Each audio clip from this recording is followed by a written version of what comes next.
Je suis très heureuse de vous accueillir aujourd'hui pour cette session un peu particulière qu'on a décidé d'appeler le marché de l'engagement, mais je vais vous expliquer pourquoi. Le marché de l'engagement, pourquoi l'idée, c'est que l'ensemble des participants de cette session repartent avec des idées d'outils, de bonnes pratiques sur le thème de l'engagement à mettre en place au sein de leur propre structure.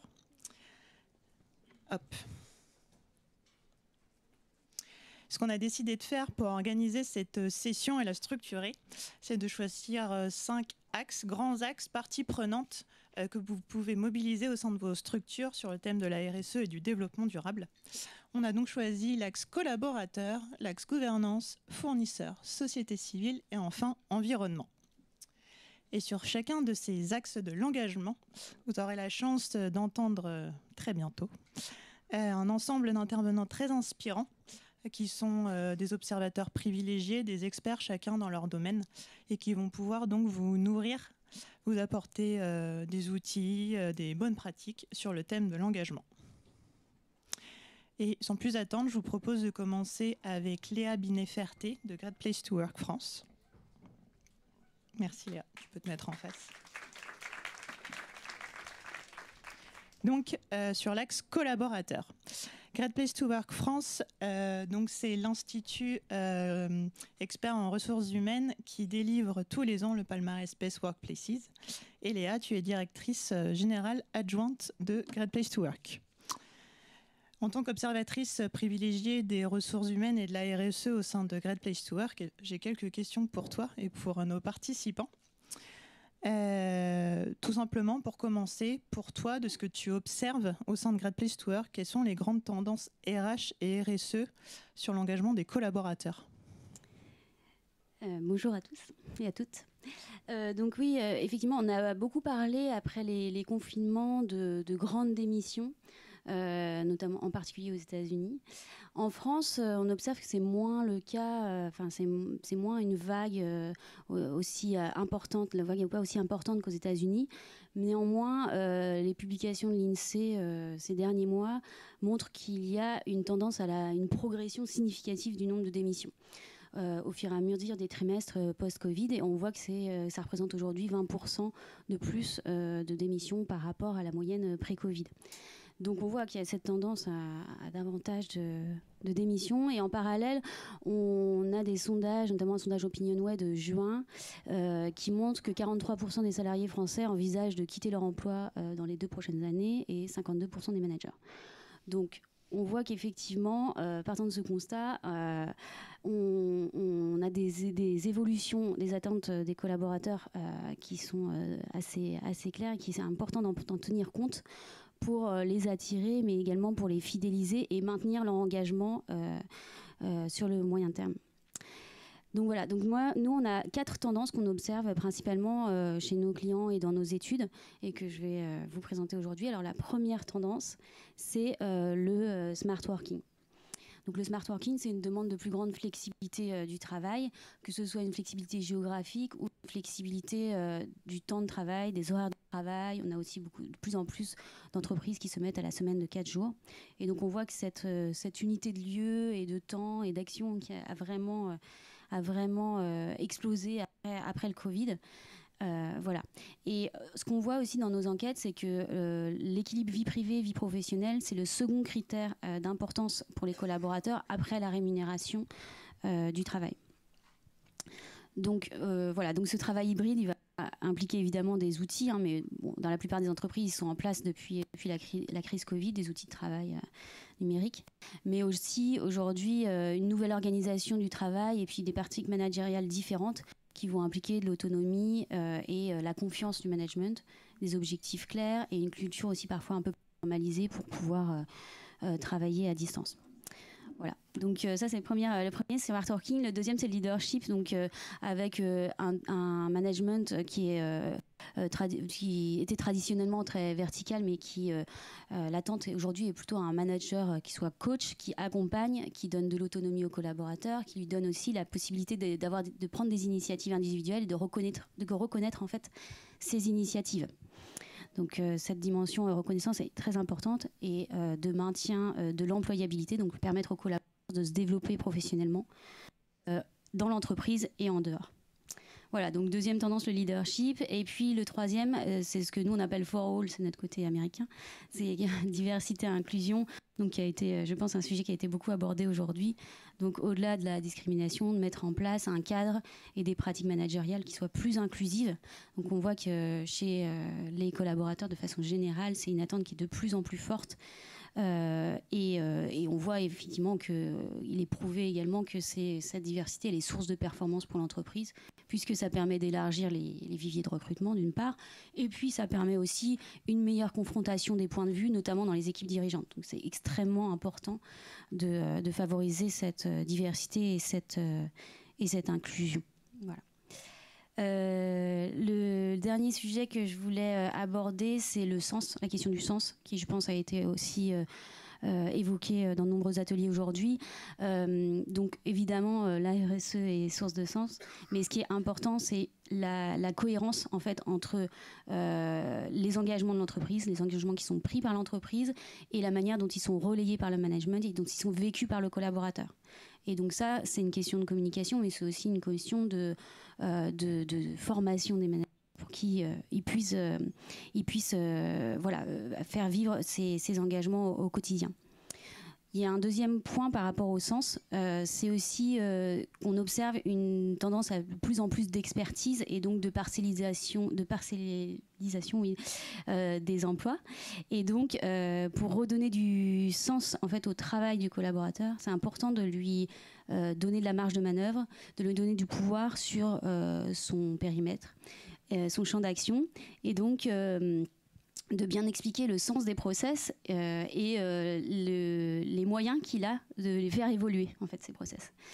Voilà, parce que on voit que les process peuvent être très limitants et peuvent être vraiment très frustrants pour les collaborateurs. Donc voilà, donc pour peut-être vous conclure sur cette question, c'est que on a un paradoxe en fait entre notamment le smart working, une individualisation très forte en fait des demandes des collaborateurs pour des parcours en fait du collaborateur et en même temps une recherche de sens qui est plutôt plus collective, et c'est le rôle des dirigeants finalement d'arriver à réconcilier, à faire l'équilibre en fait cette individualisation des jobs et des attentes et puis recherche de sens qui est pour maintenir en fait un collectif de travail soudé. Voilà. Super, merci. Et parmi ces tendances, parmi les lauréats du palmarès Best Workplaces, est-ce que tu aurais une bonne pratique en particulier sur l'engagement des collaborateurs que tu souhaiterais nous partager, que tu as trouvé innovante ou... Alors, c'est toujours difficile, hein, les bonnes pratiques, parce que malheureusement, il n'y a pas de recette miracle. Et puis, il y a des bonnes pratiques qui fonctionnent très bien dans les entreprises, qui ne sont pas forcément très utiles dans d'autres. Et puis, voilà, donc c'est toujours très propre à une culture d'entreprise. Et finalement, une bonne pratique, c'est celle qui va écouter ses collaborateurs et être co-construite avec les collaborateurs et les managers pour qu'elles puissent vivre. Je pense que beaucoup d'entre vous avaient entendu parler de l'effet baby-foot, des startups qui installent un baby-foot pour faire cool qualité de vie au travail, et puis en fait personne ne va y jouer parce que tout le monde est sous pression, quoi. Donc voilà, donc pour éviter cet effet baby-foot, le mieux c'est de co-construire des solutions avec ses collaborateurs. Alors néanmoins, et donc par contre il y a aussi un ingrédient qui est hyper important, c'est d'écouter, c'est de l'exemplarité du management et de la direction. Alors c'est pour ça que j'ai choisi une bonne pratique qui s'appelle le swap du CODIR, et c'est une ESN, donc une entreprise de services numériques qu'on appelait avant SS2I, avec laquelle on travaille et dans laquelle le comité de direction a organisé un Vie ma vie, et chacun des directeurs est allé passer une demi-journée avec un autre service. Donc, par exemple, le président est allé au service recrutement pour accueillir des candidats. Un directeur régional est allé à l'agence digitale. Le DAF, il est allé passer une demi-journée avec l'équipe communication pour organiser un événement. Et en fait, ça a permis de mieux se comprendre, de mieux comprendre les enjeux des uns et des autres, les métiers, et en plus de trouver des voies de collaboration communes sur des projets nouveaux. Donc, et ça, donc souvent les Vie ma vie, on entend parler, ah bah oui, il faut mettre en place des Vie ma vie dans les organisations pour mieux se comprendre, mieux collaborer. Mais le mieux, effectivement, c'est toujours d'avoir l'exemple de la direction. C'est pas une perte de temps finalement si mon directeur il l'a fait une fois dans l'année, quoi. Voilà. Oui, effectivement, le Vie ma vie, on entend parler depuis plusieurs années, mais au niveau du CODIR, rarement. Ok, merci. Et justement, tu parlais de ces transformations concernant les envies, les comportements des collaborateurs, burn-out à répétition, vague de démission, etc. Sans rentrer dans la caricature, il y a plein d'autres choses évidemment. Quels conseils vraiment concrets tu pourrais apporter à nos participants pour déjà attirer de nouveaux talents et faire en sorte que ceux qui sont déjà là aient envie de rester? Alors, le conseil numéro 1 qu'on donne, c'est d'écouter ses collaborateurs. Donc, il y a beaucoup de moyens d'écouter ses collaborateurs, mais on peut organiser des enquêtes d'engagement, mais aussi on peut organiser des focus group, on peut organiser, quand je dis on, c'est chaque entreprise est capable d'analyser tous les feedbacks possibles de ces parties prenantes pour comprendre en fait quelles sont les attentes de ces collaborateurs. Il y a aussi des visits, interviews, etc. Nous, on organise chaque année une enquête auprès des salariés français, un échantillon représentatif qui nous permet d'avoir en fait la comparaison entre les entreprises qui sont les mieux classées par nos classements et effectivement la moyenne des salariés français. Et ce qu'on voit de différenciant, c'est d'abord cette notion de diversité et d'inclusion. Donc en général, en moyenne, elles ont des résultats, ces entreprises les mieux classées, sur l'équité qui sont très élevés. En même temps, elles ont donc cette notion d'équité et en même temps aussi une très forte culture de reconnaissance. Donc reconnaissance des compétences professionnelles des collaborateurs, mais aussi reconnaissance en tant qu'individu. Voilà. Donc c'est une notion de respect hyper importante. Il y a un deuxième aspect qui est l'éthique des dirigeants. C'est également un point qui est en général très important chez ces entreprises les mieux classées. Et puis, elle développe un management de proximité qui est très disponible, qui est capable de communiquer très clairement ses attentes et qui sait donner du feedback aux collaborateurs. Et ça, ce sont des atouts différenciants. Ils vont permettre aux collaborateurs de se développer et en même temps de lui donner effectivement ce droit à l'initiative individuelle, à pouvoir faire... Alors quand on parle faire partie de l'innovation, mais ça peut paraître un petit peu...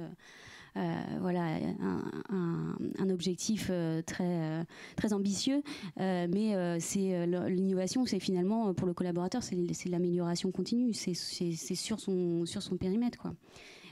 Déjà, ça commence par là. En donnant aussi le droit à l'erreur, ce que je disais tout à l'heure.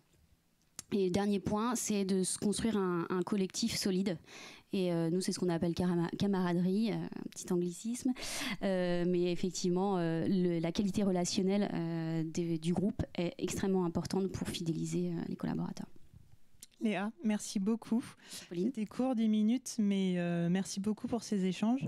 Je t'invite à retrouver ta place et à nous laisser le micro, s'il te plaît.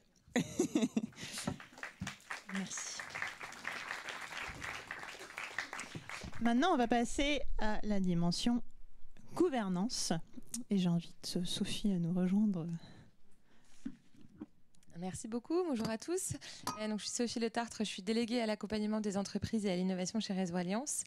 Et je vais accueillir pour discuter gouvernance avec moi une entrepreneure, une dirigeante qui va pouvoir nous partager un peu ce qu'elle voit de l'intérieur et de l'extérieur. Donc bienvenue à Caroline Renoux qui travaille chez Birdéo.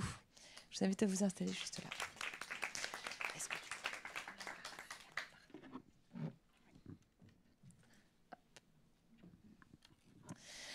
Donc Caroline, comme je le disais, vous avez fondé votre entreprise, donc, qui était un cabinet de recrutement spécialisé dans l'impact positif, et vous en êtes aujourd'hui la dirigeante.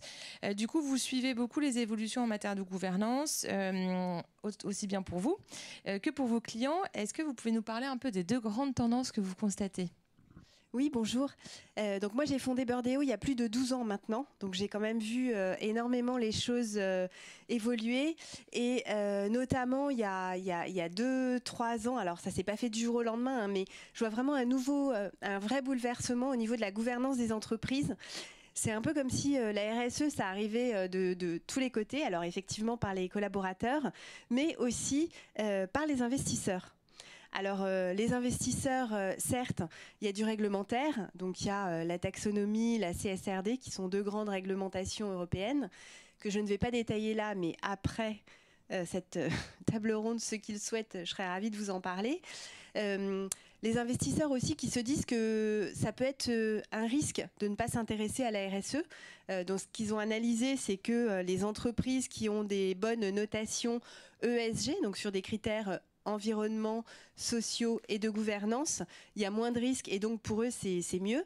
Et puis les clients de ces investisseurs qui sont à la fois des grandes institutions mais aussi des particuliers qui leur demandent d'investir dans des choses de façon plus responsable.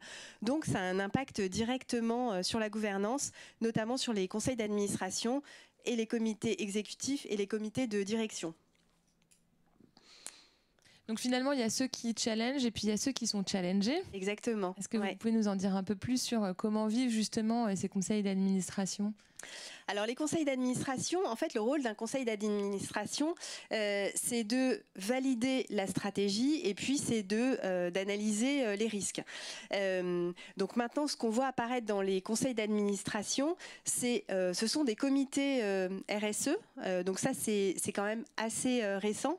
Et puis dans ce qu'on appelle les comités de rémunération, donc qui vont valider ou pas les rémunérations des dirigeants, il y a des grosses questions sur les bonus qui sont liés à des critères ESG, donc environnement, sociaux et de gouvernance. Donc évidemment, si ça a un impact fort sur les bonus des dirigeants, les dirigeants s'y intéressent beaucoup. Et nous, et ça c'est assez récent, on est de plus en plus sollicités pour trouver des administrateurs ou des administratrices qui ont cette casquette, alors soit RSE, soit climat, biodiversité, parce que vraiment ça devient un sujet qui est de plus en plus prégnant pour les conseils d'administration, qui vont challenger les comités exécutifs et les comités de direction sur ces sujets. Et de quelle taille d'entreprise on parle globalement? Plutôt petites, moyennes, grandes entreprises? Alors, la RSE de façon professionnelle, entre guillemets, ça a vraiment démarré dans les grandes entreprises. Donc les premières directions RSE, elles ont plus d'une vingtaine d'années. Donc pourquoi les grandes entreprises? Parce que c'est les premières qui ont commencé à être challengées, donc à la fois sur de la réglementation et puis qui sont très visibles aussi auprès des consommateurs. Petit à petit, alors je ne sais pas si on peut dire que l'étau se resserre, mais les ETI, donc les entreprises de taille intermédiaire et puis les PME font de plus en plus de RSE. Alors pourquoi elles en font? À la fois parce que les collaborateurs le demandent, parce que les investisseurs le demandent également, et puis aussi, et ça je pense qu'on va en parler après, leurs clients qui peuvent être des grandes entreprises leur demandent aussi. Donc elles sont alors au départ, il y en a beaucoup qui vont faire ça dans une démarche un peu de bon, il faut que j'y aille, donc j'y vais. Et puis souvent les ETI, alors notamment je parle dans cette région du Nord où il y en a beaucoup, comme il y a un ancrage local qui est très fort, souvent c'est aussi des entreprises qui sont familiales, on se rend compte qu'il y a une culture qui est quand même très forte déjà de la RSE et que cultiver là-dessus c'est vraiment un atout. Alors quand on parle de gouvernance, on parle aussi de pilotage. Oui. Du coup, j'ai bien aimé ce que vous expliquez, la recherche de lucrativité au service de la performance sociale et environnementale. Comment vous vivez ça dans votre entreprise à vous ? Alors avant, peut-être, ce que j'aurais envie de dire, c'est que d'une façon générale, aujourd'hui, les directions ont besoin de réinventer cette notion de succès. Pendant trop longtemps, le succès, c'était avoir plus de parts de marché que son concurrent, ou c'était vendre plus de pots de yaourt ou de pots de crayon que son concurrent.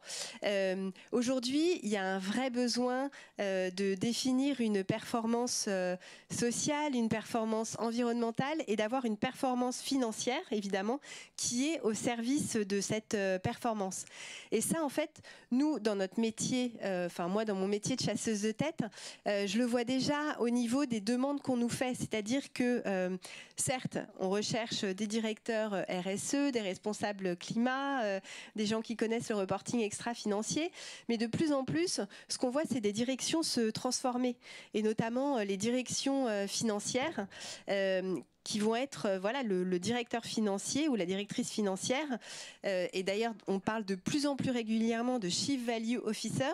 Ce sont des gens qui vont piloter la performance globale de l'entreprise, donc cette performance financière, certes, mais au service de cette performance sociétale et environnementale. Donc il faudra, et c'est déjà le cas, il faudra mettre en place des indicateurs et des process pour pouvoir piloter ça.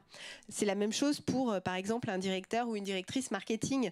C'est quelqu'un qui va devoir inventer un produit, un service, en prenant en compte des notions de circularité également. Donc on voit finalement une transformation des métiers. Oui. Vous accompagnez ça chez vos clients ? Oui, on voit vraiment une transformation des métiers. Ça s'infuse vraiment partout. Je crois que bientôt, il y a quand même certains métiers, si on n'a pas cette notion de base en RSE, on pourra plus faire son métier. Un comptable qui n'est pas capable de comptabiliser le carbone, je ne sais pas comment il pourra faire son métier demain, par exemple. Et pour finir, est-ce que vous avez un conseil à donner aux personnes qui sont présentes aujourd'hui, si elles doivent aller mobiliser, sensibiliser quelqu'un ou un organe de la gouvernance de leur entreprise, qu'est-ce que vous leur diriez de faire en premier ? Alors, ce qui peut être intéressant, c'est regarder les premières démarches d'engagement qui sont en général des choses que la gouvernance aime bien parce qu'elles peuvent mettre ça en avant. Donc, il y a Great Place to Work, on vient d'en parler. Après, il y a le label B Corp. Donc, sans chercher à avoir tout de suite le label, le questionnaire est disponible gratuitement. Donc, c'est une première étape en fait qui permet de faire un 360 sur ce qu'on fait en RSE et qui peut être mis en avant. Ou alors, il y a aussi le caractère de société à mission, donc le fait de travailler sur une raison d'être. Donc là, l'idée, c'est de commencer à travailler sur à quoi on sert, qu'est-ce qui manquerait au monde si l'entreprise n'était pas là. Et ça permet de commencer à réfléchir sur c'est quoi sa performance sociale et environnementale et comment mettre sa performance financière à son service. Merci beaucoup. Merci.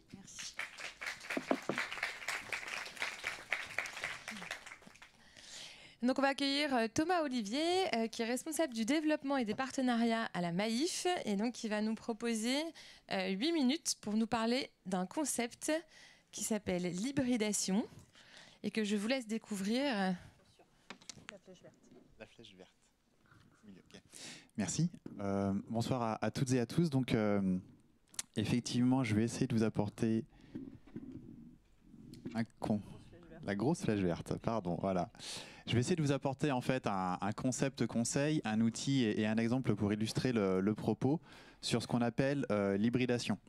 Donc l'hybridation, c'est une forme d'innovation, mais c'est pas que d'innovation. Donc moi j'aime bien dire que c'est de l'open innovation parce que dans le concept d'hybridation, en fait, on va voir qu'on va chercher à modifier un petit peu le code ADN de l'entreprise en allant chercher ailleurs des atouts que l'entreprise ne possède pas.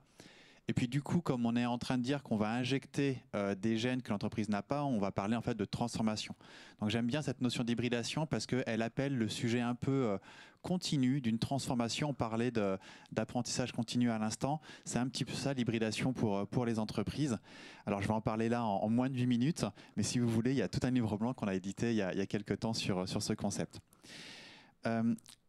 Le concept, donc pour l'avoir un petit peu en tête, imaginez des pièces d'Impulse. Donc on est ici, vous connaissez votre entreprise, vous connaissez ses atouts, ses faiblesses, ce qu'elle sait très très bien faire. Vous commencez à comprendre où est-ce que vous voudriez l'amener, donc peut-être les changements à apporter. Puis vous vous dites, waouh, la route a l'air hyper longue, ça va être hyper complexe et j'ai pas tout ce qu'il faut pour le faire. Mais en fait, il y a un truc tout bête qui est hyper utile pour avancer et partager les risques avec quelqu'un, c'est ce qu'on appelle le partenaire. Le partenaire, en fait, il va peut-être vous apporter les pièces qui manquent pour inventer les produits d'assurance dont on aura besoin de moins. Par exemple, on va commencer à amener l'exemple ici. On parle de mobilité. Maïf assure des voitures depuis toujours, des voitures thermiques dont on est propriétaire. Puis on voit bien que quand on parle d'impact, demain, ce serait bien d'aller vers d'autres mobilités, des mobilités douces, par exemple le vélo. Donc vous voyez, on se pose forcément des questions comme ça quand on a la Maïf et on a des atouts aujourd'hui. On sait très très bien faire de l'assurance. Aujourd'hui, le vélo, quand vous êtes assuré à la Maïf, le vélo, en fait, il est intégré dans l'assurance habitation comme un objet. Donc c'est pas vu comme un objet de mobilité. Donc vous voyez bien qu'on a certaines pièces et puis on a peut-être des petites choses qui nous manquent. Donc entre-temps, le temps d'apprendre pour arriver à l'offre qui permettra d'être très très performant sur le sujet du vélo et d'apporter des réponses à nos sociétaires, on va peut-être travailler avec des partenaires, donc c'est la case du milieu. On va travailler avec des partenaires, par exemple des gens qui font des vélos, qui proposent de la vélo en location, qui font de la flotte de vélos. Et puis ils vont avoir ce qu'on appelle des pain points. Souvent quand on passe avec des startups, c'est des pain points. Donc on va chercher en fait à les comprendre et puis à résoudre ces pain points-là en associant nos forces. Et puis derrière, on verra qu'on sera en capacité plus tard d'avoir notre propre innovation pour nos sociétaires. Ça, c'est le concept. Je vais passer du concept maintenant à l'outil. Quand on parle en fin de compte d'identifier des choses qu'on ne connaît pas, il y a des choses très très particulières quand on a une vieille dame comme la Maïf, on a été créé en 1934, c'est de comprendre ce qu'on appelle les aspirations. Ce n'est pas les besoins, on ne parle pas des besoins de comment se loger, se déplacer, on essaie d'aller chercher ce qui transforme la personne. Pourquoi elle va choisir, pourquoi elle va avoir tel acte de consommation et pas un autre. La pyramide que vous avez à l'écran là, moi je l'ai compris en fait en travaillant avec les partenaires. C'est en travaillant avec toutes les startups, tous les partenaires avec lesquels on est depuis quelques années, qui m'ont fait toucher du doigt cette pyramide des aspirations et qui montrent bien que quand on est en bas de la pyramide, on va être sur des usages très fonctionnels. Pour reprendre des termes de journaux d'innovation, on va être sur la gig economy. Par exemple, si je prends mon sujet là, du vélo et de la livraison de vélo, on va dire voilà, l'économie de la fonctionnalité, c'est quand même super d'avoir une application chez soi, il pleut, on n'a pas envie de bouger, on va se faire livrer un hamburger, on appelle Uber et puis on ne se pose pas tellement de questions sur la personne qui va être sur son vélo, qui va peut-être le chercher alors qu'il fait froid, qu'il pleut, que nous-mêmes en fait on n'avait pas envie de sortir, mais c'est l'économie de la fonctionnalité. La grande valeur, c'est que 10 minutes plus tard, vous aurez votre hamburger qui sera livré chez vous. Et puis on pourrait se dire, le même besoin, le besoin de se nourrir, comment je pourrais aller le chercher si j'étais un peu plus haut dans la pyramide, si j'allais chercher un peu plus de responsabilité. Donc là, c'est Harvard Business Review et Ben qui a fait cette pyramide. Il parle de life changing, voire même tout en haut de social impact, de self-transcendance. J'aime bien ça, le self-transcendance, il y a un côté, on se met un petit peu à jour, on s'augmente, quoi. On se réaligne avec ce qu'on voudrait porter comme valeur.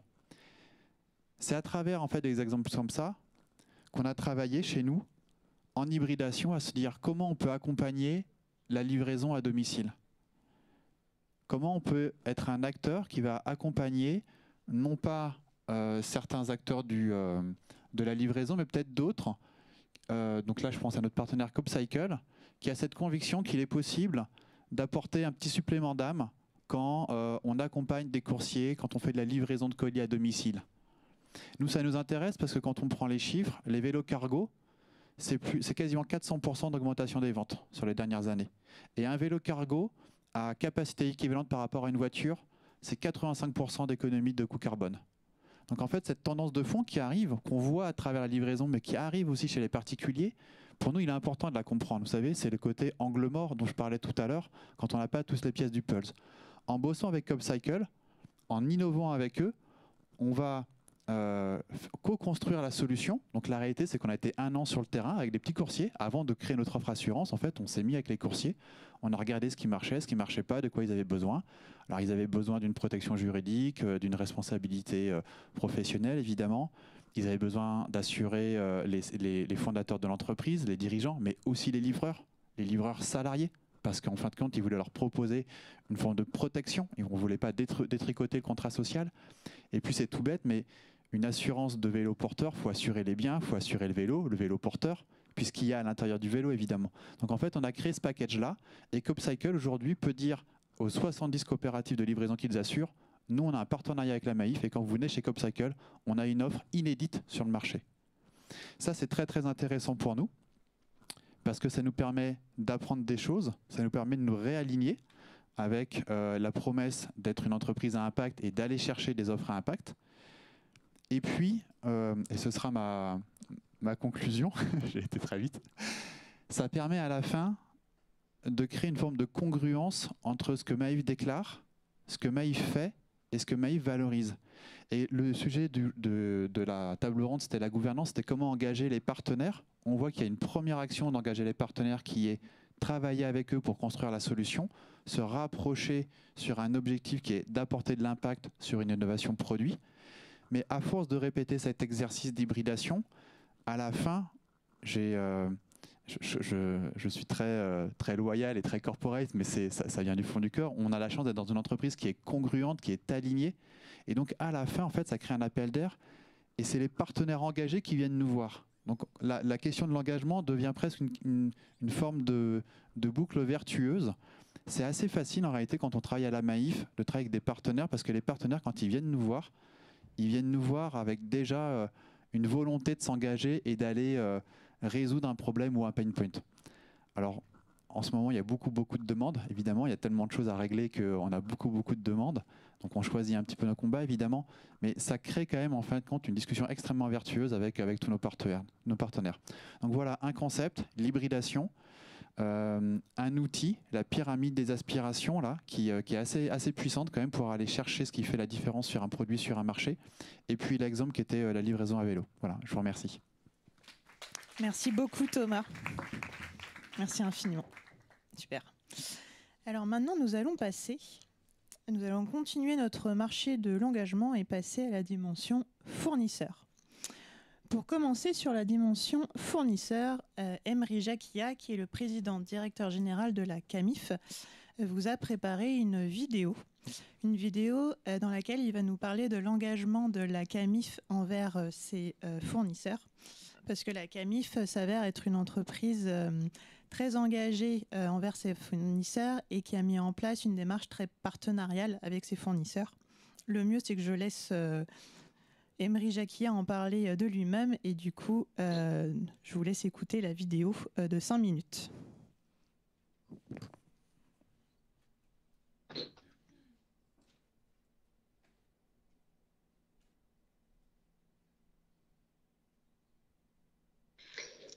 Bonjour. Si je devais donner une définition d'une entreprise engagée pour ses fournisseurs, je dirais qu'une entreprise engagée pour ses fournisseurs, c'est une entreprise qui engage ses fournisseurs dans son projet, dans la réalisation même de sa mission, qui les fait participer au projet collectif qu'est l'entreprise. Les fournisseurs sont une partie prenante clé de l'entreprise. Et une entreprise engagée pour ses fournisseurs, c'est une entreprise qui va créer des valeurs pour ses fournisseurs, des valeurs économiques, sociales, mais aussi environnementales, qui va tirer vers le haut tout son écosystème. Et c'est ça, finalement, probablement la plus grande puissance d'une entreprise, cette capacité à entraîner tout son écosystème, aussi bien en amont avec ses fournisseurs, mais aussi en aval avec ses clients. Au sein de CAMIF, quelques exemples de pratiques qu'on a expérimentées avec nos fournisseurs pour les embarquer dans l'aventure de développer davantage encore de produits made in France, sourcés localement, des circuits courts, et puis également de l'éco-conception, de l'économie circulaire. Alors dès 2014, on lance un tour du Made in France où on invite nos clients et nos collaborateurs à visiter les usines et à rencontrer les ouvriers, à découvrir tous les savoir-faire qui se cachent derrière les produits qu'on vend sur camif.fr, du mobilier, de la literie, du linge de maison. Et l'après-midi, on travaille tous ensemble en mode atelier créatif pour imaginer les nouveaux modèles de CAMIF de demain. Et quand on fait travailler ensemble des gens qui n'ont pas l'habitude de travailler ensemble, qui n'ont pas l'habitude de se rencontrer avec des profils très différents comme des ouvriers, des clients et des collaborateurs, bah, ça donne des résultats qui sont assez spectaculaires. L'effet bénéfique de ce tour du Made in France qu'on a réalisé chaque année depuis, c'est l'impact hyper positif que ça a sur la fierté à l'intérieur même des usines. Les ouvriers, quand ils rencontrent des clients qui leur parlent des produits qu'ils ont pu acheter, etc., bah, ils sont hyper fiers, et quand ils parlent de leur savoir-faire aussi. Et ça, c'est quelque chose qui est extrêmement positif. Ça génère beaucoup d'engagement chez nos propres fournisseurs. En une journée, on crée un lien qui est extrêmement fort. Et puis, alors, en termes de méthode, et d'outils qu'on utilise pour embarquer nos fournisseurs, moi je crois beaucoup à la force des expériences collectives. Alors on a réalisé par exemple en 2017, juste après avoir inscrit dans nos statuts notre mission, et un de nos objectifs de mission, c'est notamment de faire de l'économie circulaire notre standard. Et là on se dit, bon, on va pas y arriver tout seul, il faut qu'on embarque évidemment nos fournisseurs, il faut qu'on apporte de la valeur ajoutée qu'on puisse mobiliser des experts de l'économie circulaire, des designers, et on fait un camifaton, une sorte de hackathon géant pendant 3 jours où on réunit tout ce beau monde, des fabricants volontaires, des designers, des experts d'économie circulaire avec une matériothèque de produits, de matériaux innovants, des consommateurs et bien sûr nos collaborateurs. Et là, il se passe quelque chose d'assez magique. Au bout de 3 jours, il y a 15 projets qui se constituent avec des porteurs de projets, des gens qui s'associent, qui ne se connaissaient pas 3 jours plus tôt et qu'on accompagne pendant 9 mois pour sortir les premières collections de Camif Édition, qui sont des produits innovants sur le caractère économie circulaire. Donc voilà, la force des expériences collectives. Je crois que l'enjeu clé aujourd'hui et ma vision que je porte de finalement la relation du futur, c'est d'ouvrir nos entreprises et de faire en sorte que ce soit des championnes de la coopération et non pas de la compétition. Je crois à la force de la coopération. On a besoin de tout réinventer, de réinventer des modes de production soutenables, une économie décarbonée, une économie soutenable. On n'arrivera pas tout seul, on y arrivera par du collaboratif, par de la coopération. C'est probablement le plus grand de nos défis, de bâtir des organisations capables de coopérer. Alors un défi pour vous, participants au World Forum, eh bien je dirais maintenant on pourrait se lancer le défi dans vos entreprises, identifier l'enjeu clé. Ça peut être un enjeu de transformation au service d'enjeux sociaux, d'enjeux environnementaux, et eh bien organiser un hackathon avec vos fournisseurs pour y réfléchir et voir comment ensemble, vous pouvez contribuer à relever les défis de demain d'une filière et voir des défis qui nous touchent tous, qui touchent au climat, qui touchent à la biodiversité, qui touchent à tous les enjeux essentiels qu'on a adressés aujourd'hui en tant qu'organisation. Merci.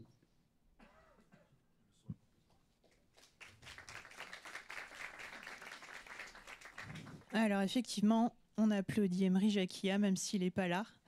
À la fin de la vidéo, Emery Jacquia lance un défi. Est-ce que l'un de vous pourrait partager...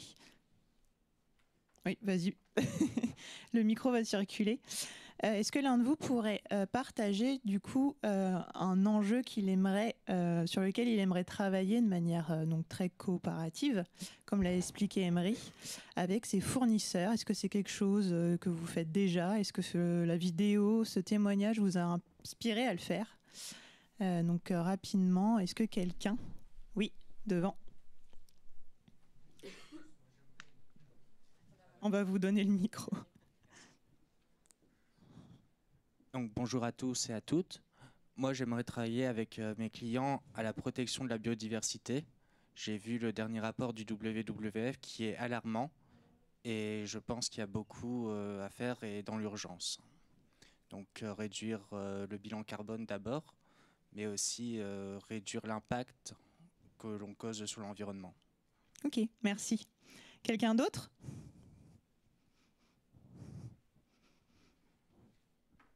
Personne.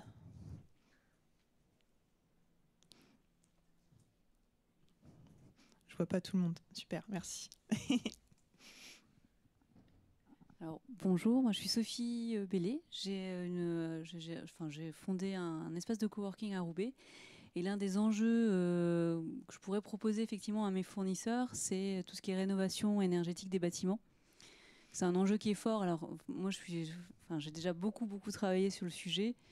Et là, effectivement, j'ai un espèce de blocage économique, pour le coup, où j'arrive plus en fait à avoir le retour économique des investissements qui seraient obligatoires à faire. Donc effectivement, ça serait comment on peut travailler ensemble, peut-être sur un groupe de travail plus élargi d'ailleurs que les fournisseurs sur le sujet. Super, merci. On a le temps pour une troisième personne. Ah, super. Oui, bonjour. Alors nous, on vend des ustensiles de cuisine Et en fait, on aimerait vraiment, on a commencé à y réfléchir, enlever tout le plastique à usage unique de nos produits, et ça pose énormément de questions, d'abord sur l'alimentaire, parce qu'on n'a pas réussi à le remplacer, et puis après de packaging et même de modèles, parce que ça nous oblige à vendre les produits à l'unité parfois. Et donc, c'est un vrai sujet de transformation. Voilà. Merci. Je vous propose de poursuivre sur la dimension fournisseur. Et nous allons accueillir Marion Henry, qui est responsable du sourcing et de la traçabilité chez Balzac Paris. Merci Marion. Vas-y, installe-toi. Tu peux où tu veux. Alors Balzac Paris, pour ceux qui ne connaissent pas, c'est une marque éco-responsable française de vêtements pour femmes et aussi pour enfants. Et on en discutait tout à l'heure, les fondateurs de Balzac Paris sont lillois, donc c'est pas totalement innocent de notre part non plus. Et en termes d'éco-responsabilité, de RSE de manière générale, Balzac Paris est vraiment une marque très engagée. Et je voulais faire intervenir Marion sur l'aspect, sur l'engagement des fournisseurs, mais plus particulièrement sur l'enjeu de la traçabilité et la transparence sur l'ensemble de la chaîne d'approvisionnement.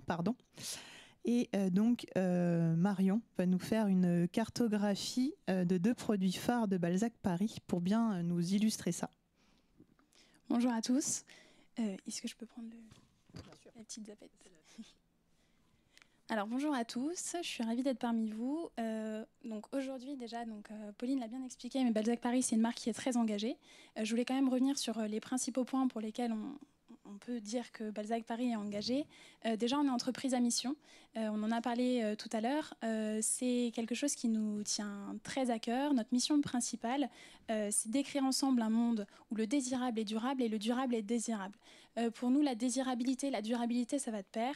C'est pas indissociable. Et c'est pour ça qu'on en fait notre raison d'être profonde. Donc on a différents engagements forts aujourd'hui. Les principaux sont déjà l'éthique.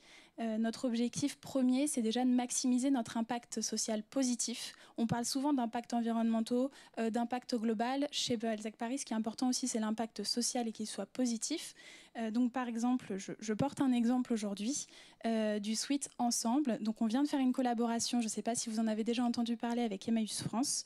L'objectif de cette collaboration, c'est de reverser 30 € par suite à Emmaüs France directement, dans l'objectif du coup d'aider dans la réinsertion professionnelle, de pouvoir aider aussi dans l'investissement des différents ateliers, des matériaux pour l'upcycling, etc. Donc c'est un moyen pour nous d'être engagés auprès de nos partenaires, parce qu'Emmaüs, on considère aussi que c'est un partenaire. On a des engagements forts aussi sur tout ce qui est environnement. Donc déjà, notre premier point, c'est un bilan carbone faible. Donc on a toute une stratégie pour réduire notre bilan carbone au global. On est accompagné par un partenaire qui nous aide à avoir une bonne trajectoire de ce point de vue-là. On a une stratégie de réduction des impacts environnementaux de nos produits. Donc ça, c'est quelque chose que je pilote au quotidien avec un partenaire que je vous présenterai tout à l'heure qui s'appelle Fairly Made, qui est assez connu dans la mode pour aider justement à récupérer toute la traçabilité de nos produits et à calculer les impacts environnementaux de ces derniers pour comprendre comment réduire les impacts environnementaux de nos produits au global, puisqu'on sait que le secteur du textile est le second secteur le plus polluant, donc il va de soi que pour nous c'est important de s'intéresser à ces sujets-là. Et enfin, allonger la durée de vie des produits. Ça, c'est notre raison d'être globale, je dirais, c'est la durabilité. Déjà, ça passe par le fait de faire en sorte que notre produit dure le plus longtemps possible. Donc voilà, c'est des engagements assez forts sur ces points-là.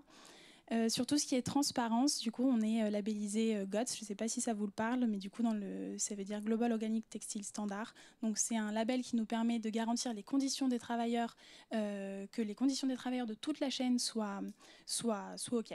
C'est un label qui nous permet de garantir que la matière qu'on source est biologique. Et c'est aussi un label qui permet de garantir l'innocuité pour nos clientes d'un point de vue produits qui peuvent être utilisés dans les matières qui sont vendues. On a des engagements qui sont très forts avec nos filières de matière. Donc là, ça revient à tout l'engagement qu'on a avec nos fournisseurs qui est vraiment très poussé. C'est-à-dire que très régulièrement, je me trouve dans des réunions. Par exemple, on fait partie du collectif de Tricolore. Je ne sais pas s'il vous parle. C'est un collectif qui vise à revaloriser la laine française sur le territoire français et à rémunérer de manière très juste les éleveurs aujourd'hui de moutons qui aujourd'hui vendent à perte leur laine. Donc c'est un objectif qui est fort pour nous. C'est pour ça que je me retrouve régulièrement dans des réunions où on parle avec toute la chaîne, à savoir aussi bien l'éleveur que le laveur de la laine, celui qui va le transformer, etc. Parce qu'il faut savoir qu'aujourd'hui, 80% de la laine qu'on produit en France est envoyée en Chine pour ensuite revenir sur notre territoire. Donc c'est sur des filières comme ça, matière, qu'on souhaite nous s'engager en tant que marque et travailler pour faire en sorte de réinstaurer ce savoir-faire en France. On fait le même travail sur le lin. Je ne vais pas rentrer dans les détails, sinon je pourrais vous parler longtemps, mais du coup, on a beaucoup d'engagements sur différentes matières comme ça pour être en lien très fort avec nos fournisseurs. Et ensuite, production, donc traçabilité des produits avec Fairly Made, dont je vous ai parlé tout à l'heure, qui est un acteur qui nous permet de remonter toute la chaîne jusqu'au champ de coton, jusqu'à l'éleveur, etc. Et puis production locale, une grande majorité de notre productions sont faites en Europe, quand c'est possible en France, sinon production au Portugal ou en Bulgarie. Les deux produits clés dont je voulais vous parler, merci Pauline. Alors déjà, c'est le Cabas Balzac Paris. Pourquoi je voulais vous en parler? C'est cadeau.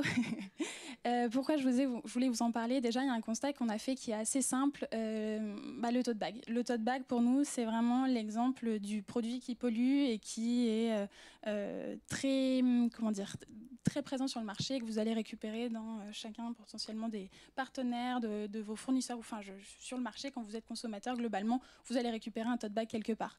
Et nous, on s'est dit, le tote bag, c'est quand même bien pratique, mais on veut un produit amélioré. Donc ici, ce qu'on appelle le Cabas, qui est bien plus large et surtout bien plus durable, et qu'on a produit avec un partenaire qui nous est très cher, qui s'appelle Les Tissages de Charlieu. Les Tissages de Charlieu, c'est un partenaire, donc c'est déjà un tisseur, et c'est un partenaire français qui est très, très, très, très engagé sur tout ce qui est justement avoir une réduction drastique des impacts environnementaux, donc par différents moyens. Donc, ce cabas, il est tissé et confectionné en France chez notre partenaire Les Tissages de Charlieu. Il est 100% recyclé et 100% recyclable, toujours par ce partenaire. Chez nous, quand on arrive à ce stade, on dit que la boucle est bouclée, puisque ce cabas, quand il sera entre guillemets hors d'usage, sera recyclé pour en refaire un nouveau cabas. Voilà, et puis il a un impact environnemental qui est drastiquement plus faible, puisque si on le compare à un tote bag classique qui va être fabriqué en Inde dans une matière vierge, on est quand même à moins 92% d'émissions de gaz à effet de serre. Donc c'est un produit dont on est fier chez Balzac. Le deuxième produit, le Sweet Océan, s'il y a des personnes qui connaissent un petit peu la marque, vous avez dû en entendre parler il y a à peu près une année. C'est un produit sur lequel on s'engage sous différents angles. On s'engage aussi bien d'un point de vue, comme je le disais tout à l'heure, social, puisque à nouveau on continue de verser, puisqu'il est toujours en vente, mais 30 € par suite à l'association Surfrider. Donc on parlait protection, biodiversité tout à l'heure.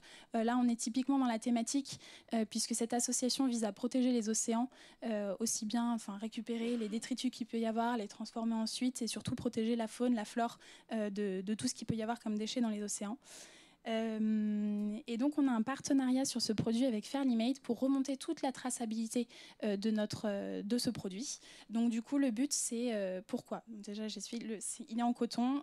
Chez nous, chez Balzac Paris, avoir la traçabilité du coton, c'est vraiment très important. Je ne sais pas si certains sont connaisseurs, mais le coton c'est une matière qui est sous tous les angles, que ce soit d'un point de vue social, d'un point de vue environnemental, d'un point de vue économique, pas stable.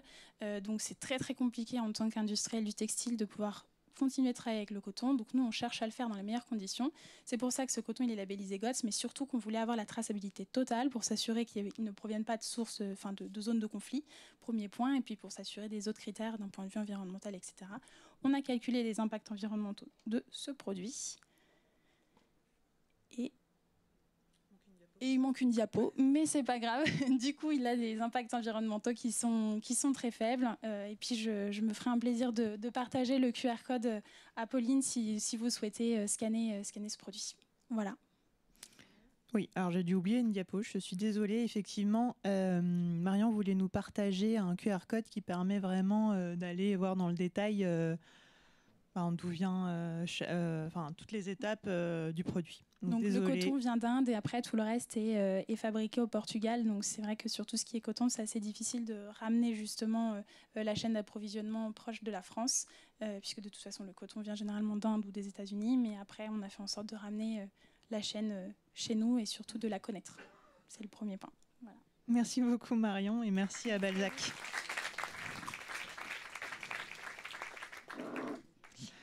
Du coup, tu nous as spoilé la suite. On va continuer notre petit tour de l'engagement et on va donc partir sur une autre partie prenante qu'on a décidé d'appeler la société civile. Sur cette séquence, je vais accueillir Samuel, cofondateur de l'association Tous les Possibles, et Héloïse Rayon, présidente de Young European Leadership. On peut applaudir, effectivement. Donc, merci à tous les deux d'être là. Effectivement, on a décidé, donc quand je dis on, c'est Réseau Alliance, de demander à Héloïse et Sylvain d'intervenir sur la dimension société civile parce qu'on avait à cœur de faire intervenir des représentants engagés de la jeune génération dont on parle beaucoup, qui s'engage beaucoup, qui a besoin de sens, etc. Le mieux, c'est que je vous donne la parole parce que vous êtes des observateurs privilégiés de votre génération et que vous êtes très investis aussi pour vos pairs à titre professionnel et personnel. Ce que je vous propose, c'est de commencer par nous expliquer plus en détail quelles sont les organisations que vous représentez aujourd'hui. Je te laisse d'abord. Allez, je me lance. Bonjour à tous. Donc, je suis Héloïse Rayon et je suis donc la présidente de Young European Leadership, qui est une association européenne qui est basée à Bruxelles. Et c'est une nation faite et managée par des jeunes. Donc, on n'est que des jeunes volontaires dans l'équipe de la SOS, de la NGO, pardon. Et c'est pour les jeunes. Donc, notre public cible, c'est vraiment la jeunesse, jeunes professionnels comme étudiants. Et ce qu'on fait, notre activité vraiment principale, c'est qu'on essaie de donner les jeunes ont déjà une voix. J'aime pas quand on dit on donne la voix aux jeunes. On a déjà une voix, c'est juste qu'elle n'est pas écoutée en fait. Et donc nous, on essaie de la mettre en avant pour qu'elle soit mieux écoutée.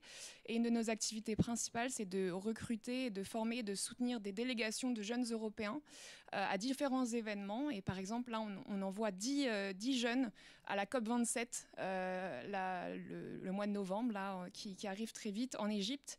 En tant que membre observateur du processus, on peut faire ça. Donc voilà un exemple concret de ce qu'on fait à la SOS. Samuel. Alors, Tous les Possibles, c'est une association qu'on a fondée en 2019 et qui est lilloise aussi et qui accompagne les différents quartiers de Lille, dont notamment grâce au programme Classe de la Caisse d'allocation familiale. Et on organise également aussi des sorties culturelles à destination des différents enfants, des centres sociaux, des épiceries sociales et solidaires. On a par le passé travaillé aussi sur des conférences, donc on organisait dans les universités sur des thématiques liées à l'entrepreneuriat, l'économie sociale et solidaire. Et on a travaillé ici également avec Réseau Alliance dans l'organisation du World Forum, et notamment en 2019. Et pour donner un peu des activités qu'on a menées, notamment à Lille, on organise régulièrement en fait, des sorties culturelles. Donc ça va être, par exemple, on va travailler avec différentes structures privées, publiques. Ça peut être des musées comme ça peut être des associations. Par exemple, la semaine dernière, les enfants qu'on accompagne ont pu découvrir comment on enregistrait une chanson. Donc comment on compose une chanson, comment on l'enregistre dans un studio. Et donc on essaye vraiment de travailler de fond en comble avec différentes structures justement sur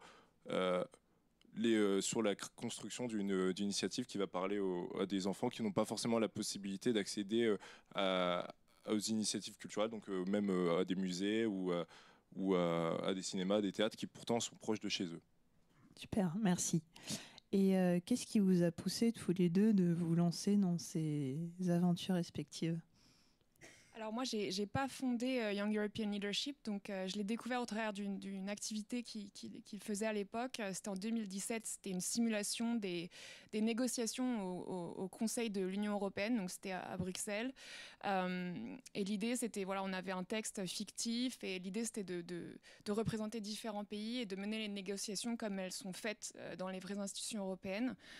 Et j'ai trouvé ça vraiment hyper intéressant en termes d'engagement, en termes d'apprentissage aussi, parce que c'est assez compliqué de comprendre exactement le fonctionnement des gouvernements, mais alors au niveau européen, c'est encore pire.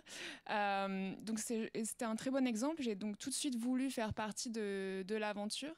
J'ai d'abord commencé en tant que delegation officer, donc j'étais en charge de justement recruter et former et soutenir des délégations. Après, j'ai été directrice des délégations. Ensuite, CEO, parce qu'il y avait encore l'ancien président à l'époque et maintenant présidente. Donc, ce n'est pas un chemin facile, mais en tout cas, j'ai tout de suite eu envie de voilà, moi aussi participer, en fait, déjà de faire entendre ma voix en tant que jeune femme et aussi, par la suite, de faire entendre la voix des autres jeunes. Voilà. Et toi, Samuel, j'imagine que c'est aussi un peu pour ça que tu as cofondé Tous les possibles. En fait, pour ma part, je suis totalement d'accord avec toi sur la question de la voix. En fait, on a une voix et elle n'est pas entendue. Et moi, mon engagement, il a commencé par la politique. Mes parents, ils étaient très engagés politiquement. Et il se trouve que, du coup, je trouvais que la politique, parfois, et c'est aussi des problèmes qu'elle crée, en fait, parce qu'on a tendance à dissocier tout le temps l'État et les entreprises et collectivités et ce qui se passe sur le terrain. Et du coup, en 2018, c'est le moment où j'ai commencé à réfléchir à tous les possibles. Mon idée, c'était de créer une plateforme de mise en relation entre des projets qui se trouvaient à l'échelle locale avec des jeunes qui souhaitaient s'engager et pour essayer de résoudre des problèmes. Il se trouvait qu'en fait, au moment où on a commencé à réfléchir à tous les possibles, en 2019, qu'il y avait d'autres problématiques que les associations auxquelles elles étaient confrontées et qui, quelque part, en fait, l'État contribue à créer. En fait, par exemple, la question de l'accompagnement à la scolarité, je prends juste sur cette question-là. Par exemple, cette année, on est obligé de recruter davantage de bénévoles parce qu'en en fait, il y a des contrats qui sont supprimés. Et donc, le rôle de Tous les possibles s'accentue au mieux à mesure qu'il y a de plus en plus de problématiques qui se créent.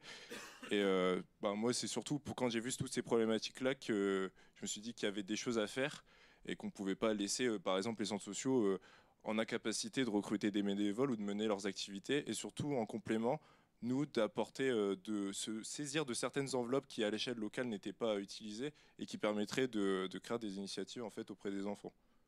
Super, merci.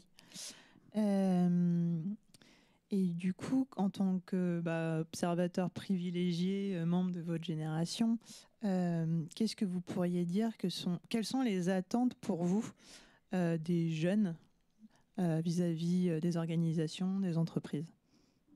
Tu veux qu'on change l'ordre comme ça? C'est toi qui commence. Ouais, bonne idée. Je pense que moi, on parlait du fait d'écouter tous les intervenants.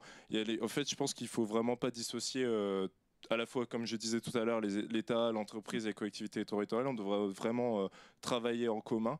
Et après, il y a d'abord, pour moi, la question, vous en parliez tout à l'heure, chacun des intervenants, c'est vraiment la question du sens, à la fois du sens qu'on a dans le travail, mais aussi la question de l'imaginaire, donc ce que l'entreprise va véhiculer auprès de la personne et des cibles de sa cible. Et donc, je prends par exemple, il n'y a pas si longtemps que ça, je lisais un bouquin, c'était de Edward Bernays, qui a travaillé sur la propagande et sur les relations publiques. Et lui a construit en fait tout l'imaginaire dans lequel il faut se détacher aujourd'hui, qui est celui de la voiture individuelle, de la maison individuelle. Et donc, je pense qu'il y a à la fois la question de l'imaginaire. Et après, il y a sur les questions des politiques publiques qui doivent être entreprises. Je pense que l'État a aussi son rôle à jouer. Je pense on a parlé de la crise du coronavirus. Il y a vraiment un changement de modèle qui doit être aussi entrepris sur la question de la libération du temps de travail, de libérer davantage de temps de travail pour que les salariés puissent réfléchir à certaines problématiques et puissent s'engager aussi sur des associations ou créer tout simplement leur projet. Il y a vraiment énormément de problématiques et je pense que beaucoup d'intervenants, on se dit beaucoup là-dessus. Oui, ça rejoint ce qu'on dit beaucoup d'autres intervenants, ce qui est rassurant finalement. Oui, non, et moi je suis totalement d'accord avec Sylvain. En effet, je pense qu'aujourd'hui... Ah, Samuel, pardon. Ah, autant pour moi. Je suis pas la seule à m'être trompée alors. Sylvain, c'est après. Désolée. Oui, non, tout à fait. Et il y a vraiment je pense que la recherche du sens, c'est hyper important aujourd'hui. Je pense qu'il n'y a pas les mêmes opportunités sur le marché du travail, ni les mêmes attentes, en tout cas de la jeunesse. Après, je ne veux pas faire de généralité parce que chacun, on a nos propres priorités. Mais en tout cas, moi, au départ, je voulais vraiment travailler pour l'administration publique, avoir vraiment un impact positif pour la société. Et en fait, maintenant, je suis à Schneider Electric, qui est une des plus grosses entreprises françaises, multinationales, boîte du CAC 40.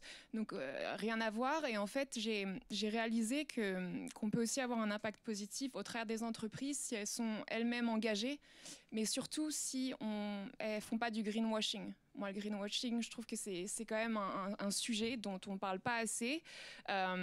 Et moi, à Schneider, j'ai vraiment découvert le fait que oui, ils sont très engagés au niveau en tant qu'entreprise, mais aussi de par leur business model, de par les produits en fait qu'ils vendent, ils ont aussi un impact positif, vu qu'en fait, ils vendent des softwares et des produits qui permettent d'améliorer l'efficacité énergétique des bâtiments, des usines. Donc ça réduit les coûts, donc ça a un impact social, mais ça a aussi un impact sur l'environnement vu que ça réduit la consommation d'électricité ou d'énergie globale. Donc voilà, pour moi, j'ai fait le switch et peut-être qu'un jour je ferai le switch back, mais en tout cas, je suis contente aujourd'hui et je suis fière en fait de faire partie de cette entreprise, ce qui est pas donné aujourd'hui, d'être fière de notre travail. Donc, voilà. Merci. Une dernière question pour vous deux. Quel conseil vous donneriez aux référents RSE, aux référents RH, aux dirigeants d'entreprise pour justement mieux parler aux membres de votre génération? Qu'est-ce qui vous donne envie d'aller travailler dans une organisation plutôt que dans une autre, par exemple? Moi, je pense qu'il y a la question du temps. En fait, pour moi, je trouve que le temps, c'est vraiment la ressource la plus précieuse, plus que l'argent. Et aujourd'hui, ce qui m'attirait plus, et c'est ce que j'essaye de faire avec un projet sur lequel je suis en train de monter, après tous les possibles. Pour tous les possibles, il y a vraiment ce que j'ai observé ces dernières années. Je pense que la verticalité, ça fonctionne de moins en moins. En fait, il faut vraiment prendre en considération le fait que chacun aussi peut apporter sa valeur et sa pierre à l'édifice, et du coup que ça soit dans les associations ou dans les entreprises, davantage intégrer et davantage donner la parole aux bénévoles qui se trouvent dans l'association ou dans son entreprise. Et après, sur la question du temps, donc ça c'est des problématiques beaucoup plus politiques, et la question du sens aussi, enfin tout ce qu'on a évoqué, et c'est vraiment du coup je pense que beaucoup de jeunes aujourd'hui s'interrogent à la suite de leurs études s'ils ont vraiment envie d'aller sur le marché du travail, ou il faut vraiment que l'entreprise apporte un minimum de sens pour que les jeunes puissent y aller, quoi. Oui, comme le dit Samuel, je pense qu'en effet, l'aspect du temps et de l'équilibre, vie privée, vie professionnelle, c'est hyper important aujourd'hui. Mais aussi au-delà, je pense qu'aujourd'hui, à peu près beaucoup d'entreprises ont une directrice RSE, directeur RSE. Mais c'est vrai qu'il faut aujourd'hui, pour attirer aussi des jeunes qui ont cette envie de sens et cette envie de contribuer, d'avoir un impact positif, il faut aller plus loin, il faut des engagements, mais il faut aussi des actions concrètes. Et il faut aussi des biais de motivation pour engager aussi les collaborateurs de manière individuelle et pas seulement juste l'entreprise. Et juste un petit exemple, hein, vous allez dire que je fais ma promo Schneider Electric, je le fais un petit peu, mais ça vient du cœur, ça va, je ne suis pas la seule à faire la promo. Par exemple, Schneider Electric, concrètement, ils ont une fondation qui est une entité, bien sûr, liée à Schneider Electric, mais elle est indépendante. Donc, il n'y a pas du tout l'aspect business. Et elle a des projets concrets auxquels les employés peuvent faire part. Elle travaille, justement, j'étais venue à Lille l'année dernière avec Enactus France pour coacher des jeunes entrepreneurs dans leurs projets. Et ils ont aussi des projets sociaux, par exemple, d'accès à l'électricité en Afrique. Et ça, c'est que du bénévolat, et les employés peuvent y participer, peuvent aller là-bas avec la fondation. Et encore une fois, ça n'a rien à voir avec le côté business de Schneider Electric en tant qu'entreprise. Donc ça, c'est vraiment un engagement et une action concrète comme exemple. Super. Merci beaucoup à tous les deux. Je vous laisse retourner dans le public. Et désolée pour le Désolée pour le mauvais prénom. Hein. Je suis confuse. Maintenant, nous allons passer à la dernière dimension, enfin la dernière séquence de notre marché de l'engagement, et pas des moindres, celle de l'environnement. Et je donne la parole à Sophie sur l'environnement. Merci beaucoup. Donc en effet, on a choisi de consacrer une séquence dédiée à l'environnement. Finalement, l'environnement, c'est une partie prenante comme une autre aujourd'hui. Et donc, on va passer 2 fois 8 minutes avec 2 intervenants qui vont venir nous expliquer un peu comment ils ont mobilisé et engagé autour d'eux sur les sujets d'environnement. Et donc, nous allons accueillir Julie Xavier, qui est responsable du pôle projet européen RSE et innovation chez Veolia.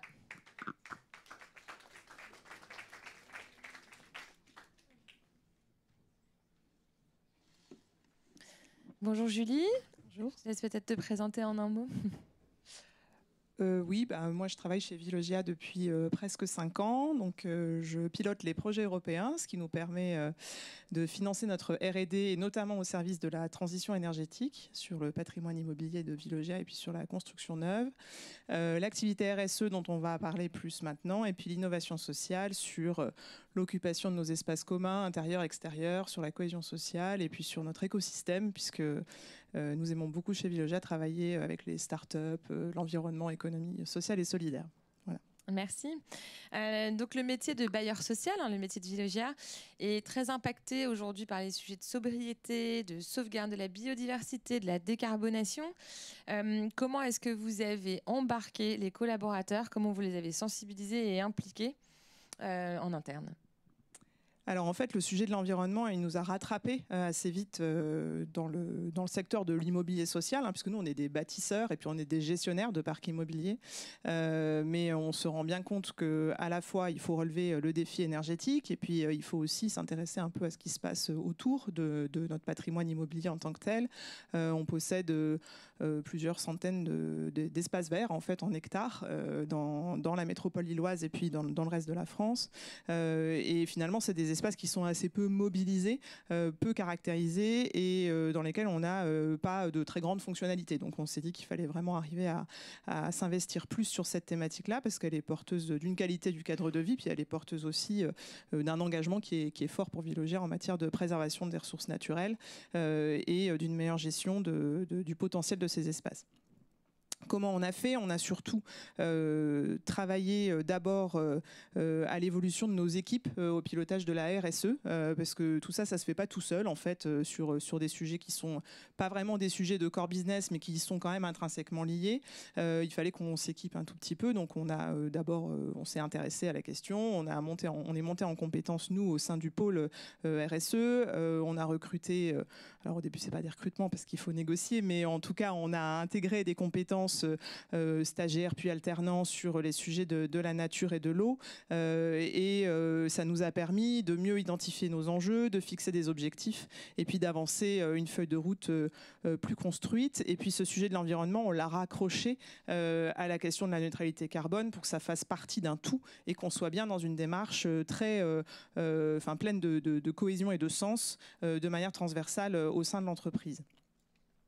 Sur la partie, donc ça c'est la partie vraiment qui m'incombe plus, mais qu'on a raccroché à notre projet stratégique. On a redémarré un projet stratégique chez Veolia l'année dernière. Donc voilà, par séquence de 3 ou 4 ans, on arrive finalement à installer des sujets au cœur de la stratégie de l'entreprise. Et ça aussi c'est très porteur et c'est très important quand on est sur, je le dis pour les responsables RSE qui sont là ou ceux qui voudraient l'être, c'est très important quand on veut faire vivre des sujets comme l'environnement ou comme la finance responsable, par exemple, au sein des entreprises, d'arriver à les repositionner au cœur du réacteur pour bien susciter l'intérêt, notamment des dirigeants, mais aussi des collaborateurs et que tout le monde soit aligné avec cet objectif-là. Plus concrètement, côté métier, on a accompagné la montée en compétences aussi, c'est aussi en cours de nos collaborateurs qui sont censés être concernés par cette thématique mais qui ne sont pas forcément outillés pour le faire, et notamment nos métiers de la maîtrise d'ouvrage, du développement, de l'acquisition des fonciers, de la gestion du patrimoine.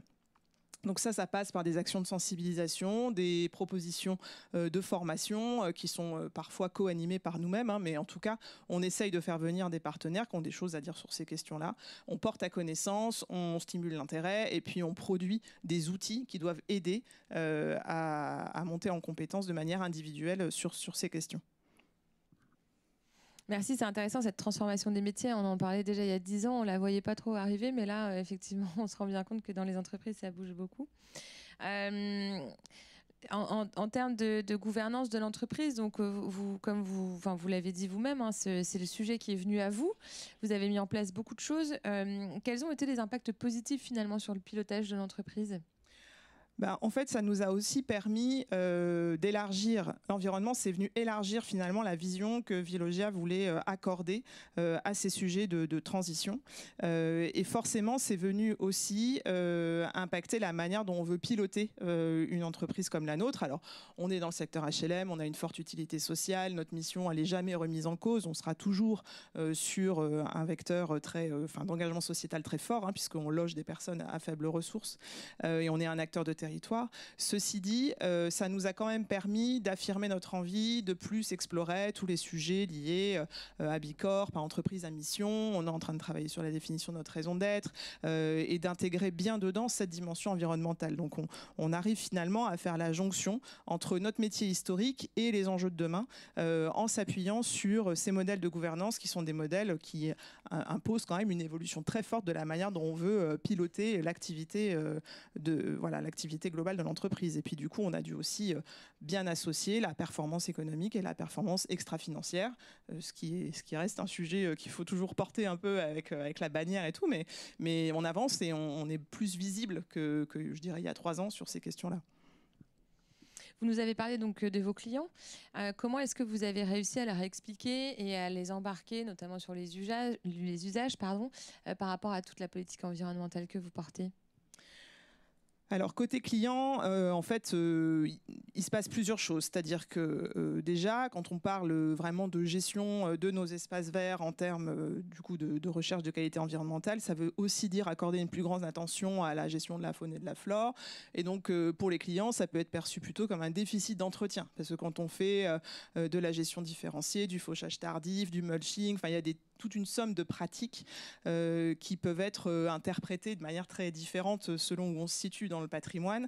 Évidemment, ça ne va pas être du tout perçu de la même manière dans une petite résidence en périurbain habitée de personnes âgées ou dans un grand ensemble typique des grands ensembles immobiliers qui ne vivent pas forcément très bien. Donc il faut l'expliquer. Donc l'expliquer, ça veut dire avoir une communication ciblée, ça veut dire qu'on fait à la fois du tout petit et du très grand. Donc on fait du porte-à-porte, on fait de la permanence, on discute, on répond aux questions, mais on fait aussi des choses plus événementielles qui vont ramener une participation plus large de nos clients et qui vont aussi les inciter eux-mêmes à s'engager, y compris aux côtés de nos collaborateurs. Donc chez Veolia, on a mis en place des expérimentations qui doivent être significatives à la fois pour qu'on puisse les répliquer ailleurs dans notre parc, mais aussi pour qu'elles puissent permettre de donner une place au client pour qu'il soit lui-même actif finalement dans ces questions. Donc je vous donne 2 exemples. On a mis en place une collecte de biodéchets dans des patrimoines qui sont très sensibles à Roubaix, avec les alchimistes qui sont connus par le réseau. Voilà, et donc du coup, ça c'est une super expérimentation parce que d'abord, ça fonctionne hyper bien, c'est très respecté. Les alchimistes, ils ont découvert le secteur de l'habitat social qu'ils ne connaissaient pas forcément, qui n'était pas dans leur partenaire immédiat. Et puis, côté client, on peut aussi dire, finalement, la poubelle de biodéchets, elle est pleine à craquer, elle est respectée. Donc ça prouve aussi qu'il y a des pratiques, y compris des pratiques alimentaires, qui sont les mêmes que partout dans le parc social. Et puis ça permet de rentrer dans une chaîne de valeur, puisque du coup, ces biodéchets sont collectés, compostés, rentrent dans une filière de méthanisation, sont en partie redistribués à nos clients, mais surtout alimentent vraiment cette filière de méthanisation. Et puis après, il y a tout ce qui se passe autour des énergies renouvelables qui sont installées dans notre parc, qui peuvent nous servir, quand on a la chance de pouvoir faire de l'autoconsommation, à alimenter l'électricité de certaines de nos parties communes, mais en tout cas à normalement alléger la facture énergétique des ménages qui vivent dans ces logements. Donc c'est une belle transition pour cette dernière question. Vous nous avez pas mal parlé de votre écosystème. Comment vous êtes allé le chercher et vous m'avez parlé de l'importance de cet écosystème pour vous, notamment dans les projets de transition. Est-ce que vous pouvez nous en dire un petit peu plus ?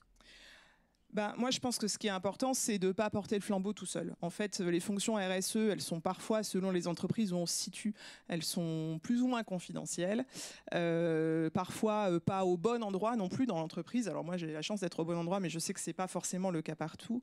Et puis, on est rarement 2 ou 3 responsables RSE. En général, on est 1 et puis on fait le boulot de 2 ou 3 personnes, mais on le fait tout seul. Donc c'est hyper important, je pense, de se dire qu'il faut passer un peu de temps à mobiliser les réseaux. Il y a des réseaux qui sont sectoriels, il y a des réseaux qui sont territoriaux, mais à chaque fois on y gagne parce que d'abord on actualise le réglementaire, etc.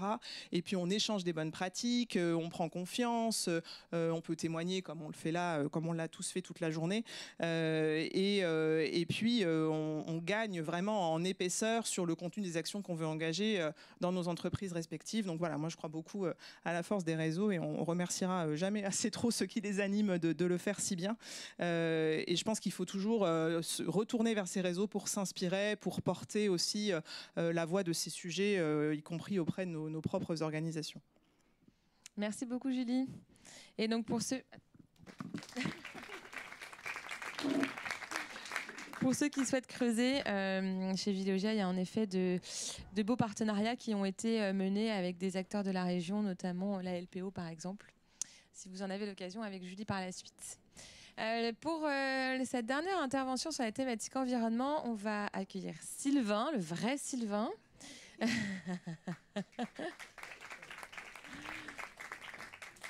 Donc Sylvain Brevard, qui est fondateur et dirigeant de l'entreprise B-City. B-City est une entreprise qui agit concrètement pour la biodiversité et donc qui va venir nous éclairer un peu plus sur comment est-ce qu'on peut s'engager dans nos organisations et entreprises sur ces sujets-là. Bonsoir à tous, en tout cas merci de votre invitation. Alors il y a une petite erreur, c'est quand même un T et pas un D sur la fin, c'est pas grave. Et bon. Du coup, heureux d'être là parmi vous. Alors on va parler de choses très concrètes. En tout cas, je viens, du coup j'ai passé la journée effectivement au World Forum. Je suis très heureux parce que j'ai entendu pas mal parler de biodiversité, de nature. C'est vrai que c'est un sujet qui n'était pas très prégnant. Alors j'ai créé B-City maintenant il y a 10 ans. Quand on parlait de RSE, de développement durable, les thématiques principales c'était autour de la mobilité, des émissions, enfin la baisse des émissions carbone, voilà, et sur plein d'autres choses, sur la gestion des déchets, sur le recyclage, sur l'économie circulaire, mais peu de biodiversité. Donc on en parle de plus en plus. Et moi nous, enfin avec toute l'équipe B-City, on met notre énergie justement pour passer de ces paroles à l'action. Donc je vais vous passer une brève vidéo qui présente justement l'action de B-City. Je sais pas si la vidéo sur magnifique. Bon, il y a des images de biodiversité, il y a des belles images. Donc la lutte contre l'érosion massive de la biodiversité et contre le réchauffement climatique sont les 2 enjeux majeurs auxquels doit faire face notre civilisation. La biodiversité fournit gratuitement aux entreprises un large éventail de services. 80% des emplois français dépendent de la biodiversité. Les entreprises ont donc un rôle stratégique à jouer dans la préservation des écosystèmes. L'action la plus simple à mettre en œuvre est de transformer leur espace vert en îlot de biodiversité. Ces espaces verts se réduisent trop souvent à de la pelouse rase et stérile. C'est le terrain de jeu de B-City. Depuis 2013, B-City et son équipe d'apiculteurs, de paysagistes et jardiniers imaginent et créent des solutions concrètes pour régénérer la biodiversité et reconnecter les hommes à la nature. Nous réalisons notre mission à travers 3 métiers. Le premier est d'aménager et de végétaliser les espaces, de planter des prairies fleuries, des haies champêtres, des vergers et des jardins comestibles. Ces aménagements offrent le gîte et le couvert à la faune sauvage locale. Le deuxième métier est de créer des habitats spécifiques. Pour les abeilles domestiques et sauvages, nous installons des ruches et des hôtels à insectes. Nous posons également des nichoirs pour les oiseaux et aménageons des mares. Enfin, notre troisième métier est d'animer, de sensibiliser les salariés et le grand public aux enjeux de la biodiversité à travers des actions concrètes participatives. L'émerveillement est la première étape vers le respect du vivant.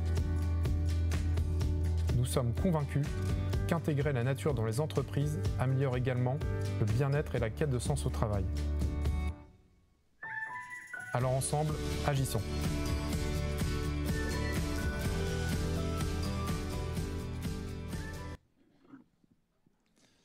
Voilà pour ce petit film. Du coup, en fait, l'objectif de... je ne me trompe pas, je vois le bouton. Voilà, alors ici, on a une belle photo d'entreprise. C'est tout ce qu'on n'aime pas chez B-City. Alors, vous savez pourquoi. Alors, j'étais censé vous faire un petit quiz sur la biodiversité, mais là, c'était surtout là, du coup, vous faire prendre conscience que l'entreprise, elle est fortement liée à la biodiversité. La définition de la biodiversité, c'est l'ensemble des êtres vivants qui nous entourent, mais aussi les écosystèmes, leur interaction entre eux. Donc, souvent, on pense biodiversité, on pense aux oiseaux, aux abeilles, à la faune, la flore, etc. Mais l'écosystème, c'est aussi l'air qu'on respire, c'est l'eau qu'on boit et bien d'autres choses. Donc ça, c'est important de le rappeler. Plus de 50% du PIB mondial dépend de la bonne santé, on va dire, de cette nature. Alors, on ne va pas rentrer dans le détail, parce qu'on a juste 8 minutes. Mais là, c'est juste pour vous faire prendre conscience, justement, de ces services qu'on appelle écosystémiques. Il y a des services très importants. Vous avez des matières premières qui rentrent dans l'entreprise, que ce soit du bois, même du béton qui est issu de sédiments, qui s'est agrégé depuis des millions d'années, le pétrole, etc. Même les matières plastiques dépendent du pétrole. Donc, tout ça, on a besoin de cette biodiversité. La régulation du climat, on ne va pas en parler. Finalement, le climat et la biodiversité, c'est les deux faces d'une même pièce. Regardez notre cher moustique, régulation des maladies et nuisibles. Vous vous souvenez du Covid ? Non. Du coup, le Covid, justement, il y a des études qui ont été réalisées. En fait, c'est simplement c'est issu d'une trop forte proximité entre la faune sauvage et les élevages d'animaux domestiqués. Et à force de grappiller sur les forêts, les espaces sauvages, en fait, il y a une grosse proximité, ce qu'on appelle des zoonoses. Et c'est ce qui a créé justement ce méchant virus. Donc, il faut. Donc voilà, c'est justement une petite parenthèse là-dessus, mais il y a énormément l'entreprise en tout cas a fortement besoin de ces services écosystémiques pour continuer à fonctionner. On l'a vu aussi tout à l'heure lors des interventions précédentes. Cette question elle est intéressante, c'est quelle est la première cause d'érosion de la biodiversité à votre avis? C'est un petit quiz. Il y en a 5. Alors c'est issu de la fresque aussi de la biodiversité. Souvent. Alors, je propose de lever la main. Qui dit la réponse 1, la destruction des habitats? Ok. Réponse 2, la surexploitation des ressources naturelles. Un peu plus de monde.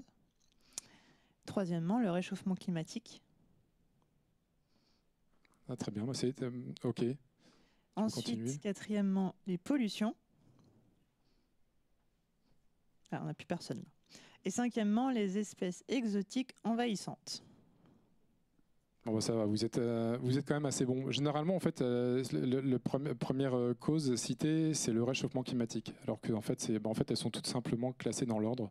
Donc bravo, la grosse majorité a cité la destruction des habitats. En effet, c'est la manière dont l'homme occupe l'espace, la manière dont l'homme artificialise les terres, la manière dont l'homme aussi exploite les terres pour l'agriculture.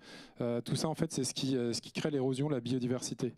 Donc chez B-City, nous on fait le pari de transformer justement les espaces verts. On l'a vu tout à l'heure avec le bel exemple de Villogia. On a d'ailleurs eu l'occasion de faire une belle plantation participative ensemble sur un terrain, sur une chaufferie d'Alca. Mais du coup, l'idée, c'est justement de ces espaces qui sont un peu les délaissés des entreprises et les espaces verts, c'est d'en faire des espaces déjà pour régénérer la biodiversité, mais aussi pour en faire des espaces de vie et de bien-être pour les collaborateurs et les reconnecter à la nature. Donc, des choses très simples, comment régénérer la biodiversité au pied de son entreprise. Je veux dire, la première chose à faire, c'est de ne rien faire. C'est trop souvent, comme on l'a vu sur la première photo, on voit des gazons tondus à l'anglaise. Forcément, pour tondre, on a besoin généralement d'énergie fossile. Et en plus, ça fout en l'air, donc on augmente les émissions de gaz à effet de serre et on détruit la nature. Donc on peut tout simplement laisser en friche quelques parties. Oui, il faut que ça fasse aussi entretenu. On peut l'expliquer avec des panneaux pédagogiques et créer des couloirs de tonte pour serpenter et créer des parcours biodiversité. Donc ce qu'on appelle la gestion différenciée des espaces verts, c'est finalement adapter le mode d'entretien à l'usage. si vous voulez être actif au cœur de ces espaces, je vous encourage à planter au maximum. On est sûr que ça, pour le coup, c'est vraiment bénéfique. À quoi ça sert de planter? Vous connaissez pas mal le rôle des arbres, mais aussi c'est une source aussi d'alimentation pour les insectes, pour la microfaune, et de refuge aussi, notamment pour les oiseaux. Par rapport à ça, effectivement, je relève ce que disait monsieur tout à l'heure. Il y a un rapport dramatique qui est sorti la WWF, rapport Planète Vivante, il y a quelques jours. C'est des chiffres complètement assommants et abyssaux. On a perdu 69% de la faune sauvage en 50 ans. C'est quand même hallucinant. Enfin, moi, j'ai une quarantaine d'années. Je me dis quasiment depuis ma naissance, en fait, on a perdu 70% de faune sauvage. Et c'est que c'est... Enfin, il faut y aller, il faut se remuer, quoi. Alors autant, il y a, sur le réchauffement climatique, c'est des actions qui ont mis énormément de temps à avoir des impacts. Par contre, sur la biodiversité, ce qui est beau, ce qui est génial, c'est qu'en fait, ça se régénère d'une manière très rapide. Donc allons-y. Donc plantons un maximum. Les prairies fleuries, alors j'ai mis prairies fleuries, pas n'importe lesquelles, parce qu'il faut aussi bien faire, être entouré aussi de spécialistes. En fait, on n'a pas d'essence horticole. Il y a souvent des prairies fleuries qui sont très belles, très colorées, mais c'est des plantes qui ont été trafiquées aussi par l'être humain et qui ne servent pas qui ne sécrètent très peu de nectar et aussi assez peu de pollen. Donc là-dessus, vous pouvez vous rapprocher soit de nous, soit de ce conservatoire botanique de Bailleul. Il y a des acteurs locaux qui sont très très intéressants. Création de micro-habitats, on l'a vu aussi dans la vidéo, hôtel insectes, nichoirs pour les oiseaux, si vous en avez autour de chez vous, et c'est des superbes, c'est top aussi pour la contemplation et création de, si vous avez un peu d'espace, de zones humides et de mares et des hotspots de biodiversité. Donc voilà, notre rêve chez BeCity, c'est copier de chaque entreprise. On a des beaux espaces comme celui-là. Des pratiques, alors c'était juste une petite parenthèse, qu'il faudrait éviter. En fait, aujourd'hui en 2022, alors on voit encore beaucoup ça, et c'est pas normal. Ça devrait être un enjeu public majeur de perdre ces espaces-là et de ne pas laisser la biodiversité s'installer, donc des gazons. Et on voit trop souvent aussi avec alors pas tous, mais les entreprises d'espaces verts qui passent au rotophile au pied des arbres parce que le responsable des services généraux ou des personnes dans l'entreprise veulent que ça fasse propre. En fait, la nature a horreur du propre. Encore une fois, on peut rendre propre en tondant faisant des espaces pour serpenter et en tondant quelques couloirs, mais laisser pousser l'herbe au pied des arbres, sinon en fait on les fait crever. Il y a des sites, sincèrement, on est passé, il y avait plus de 50% des arbres qui ont été plantés, donc de l'énergie chez les pépiniéristes pour les planter, etc., et pour les foutre en l'air à coups de rotophile avec l'écorce. Donc c'était le petit coup de gueule contre le rotophile. Enfin, qu'est-ce qui vous fait triper, plutôt la photo de gauche ou la photo de droite? Je pense qu'il n'y a pas photo. Il n'y a pas photo. Alors ça, c'est un superbe site. C'est le site Canon BirdLife là, au centre de la France. Et c'est génial. Rien que la photo de droite, on entend déjà les criquets chanter et les oiseaux aller chercher quelques ressources dans les arbres. En tout cas, c'est inspirant. Voilà, quand on parlait de gestion différenciée, des petits couloirs de tonte qui peuvent effectivement rendre la partie vraiment l'espace très sympa et agréable. Des exemples, hop, je passe. Là, c'est un petit focus sur les strates végétales. Si vous voulez de la biodiversité, le mieux, c'est de créer des strates justement avec une strate herbacée, arbustive et aussi des arbres. Ça rend des vrais boosters de biodiversité. Et voilà, aussi des grimpants. Hop, des mares, ça c'est aussi génial. On en reparlera juste à la fin. Ça, c'est un bel exemple. On a accompagné un gros industriel au sud de l'île. On avait installé, alors il y a quelques années, 2-3 ruches. On a commencé à les sensibiliser. Moi, ça me fendait le cœur d'aller mettre des ruches sur du gazon. J'ai dit que ça n'avait pas beaucoup de sens. Ils sont passés, on a fait une belle plantation participative, plantation de vergers, des grosses surfaces de prairies fleuries. Et cette année, on a fait une animation, une balade nature. Ils ont tellement de surface, ils font plus de tonte, gestion différenciée, économie. En plus, c'est économique, c'est économie de 30 000 € par an sur la tonte. Et du coup, avec mon équipe, qui sont aussi des passionnés de nature, d'environnement, il y en a un qui est plus la fibre Entomo, donc sur les insectes, un autre plus sur la partie Bota, découvert des végétaux justement comestibles, sauvages comestibles. Donc on a fait une animation directement sur leur terrain. Donc ça c'était génial. Voilà. Et comment mobiliser? On arrive à la fin. Ces collaborateurs autour de la biodiversité, vous avez compris qu'avec la biodiversité, ce qui est bien, c'est que ce n'est pas un sujet difficile à appréhender. On agit concrètement, on a les pieds et les mains dans la terre. Aujourd'hui, justement, j'ai une équipe qui faisait de l'entretien. Alors, nos plantations, on les propose toujours sous forme participative avec les collaborateurs, ça c'est génial. Ils prennent soin de ce qu'ils ont planté. Et aujourd'hui, on fait même de l'entretien participatif. J'ai une équipe qui était justement chez Vinci pour entretenir le verger et la haie qu'ils avaient plantée l'année dernière. Évaluer ça sur le temps, c'est important. Vous verrez que justement que la biodiversité se régénère aussi de manière vraiment naturelle. Créer un parcours, les supports pédagogiques, il faut expliquer pourquoi on pratique la fauche tardive, à quoi sert peut-être un hôtel à insectes et quel type d'insectes vont se réfugier, etc. C'est important d'en parler. Des moments conviviaux à la nature, on a vu ça avec la photo précédente. J'aime bien cette expression, passer du plein écran en plein air. On a tous besoin, on est tous des hommes, des femmes issus de la nature, d'être enfermés toute la journée alors qu'il fait un temps magnifique. Aujourd'hui, on a besoin de se déconnecter de ces écrans. Donc sincèrement, c'est pas du temps perdu. Vos collaborateurs, s'ils vont s'aérer 5-10 minutes, et ça, en tout cas, il y a des études sur les biophilies qui montrent que justement le salarié est plus efficace après s'être aéré, ça c'est clair, et pratiquer l'émerveillement, parce qu'en fait c'est à partir de ça qu'on va réussir à faire bouger les choses, si on s'intéresse au monde déjà du minuscule, parce que c'est vrai que si on attend de voir un cerf, de voir un loup, etc., pour commencer à s'intéresser aux vivants, c'est difficile. Par contre, si on regarde, en fait, il n'y a pas de hasard dans la nature, que ce soit la forme, la couleur d'une fleur, etc., c'est pour attirer tel ou tel type d'insecte. Et le monde du minuscule est extraordinaire à découvrir.